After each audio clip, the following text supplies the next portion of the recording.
L'actualité ce matin, c'est aussi la situation en Ukraine. Vladimir Poutine lance le bras de fer avec l'Occident. Des chars ont roulé cette nuit en direction de Donetsk après que le président russe ait reconnu de manière unilatérale l'indépendance des régions séparatistes pro-russes situées à l'est de l'Ukraine. Il ordonne à son armée de s'y rendre afin de maintenir l'ordre sur place.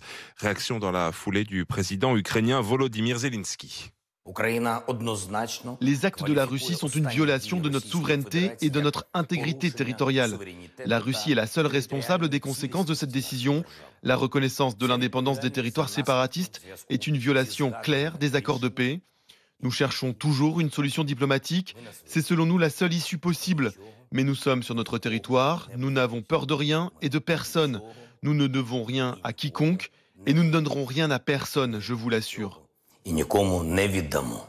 Le président ukrainien attend de ses alliés occidentaux un soutien clair et efficace. Et justement, la réponse, Pierrick Bonneau, devrait être coordonnée. Condamnation unanime des pays occidentaux, à commencer par la France.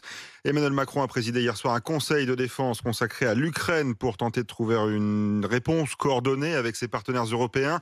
Des sanctions proportionnées, ciblées selon l'Elysée. Il a eu au téléphone à 3 reprises le chancelier allemand Olaf Scholz et puis le président américain Joe Biden. L'objectif est toujours le même.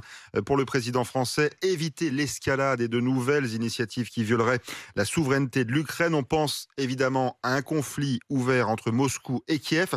Pour l'éviter, les pays européens vont donc tenter de s'entendre avec les États-Unis qui ont prévenu cette nuit qu'ils allaient annoncer de nouvelles sanctions, eux aussi, avec leurs alliés contre la Russie. Les Nations Unies ont tenu une réunion d'urgence, mais pas de décision à attendre du Conseil de sécurité, puisque la Russie en fait partie.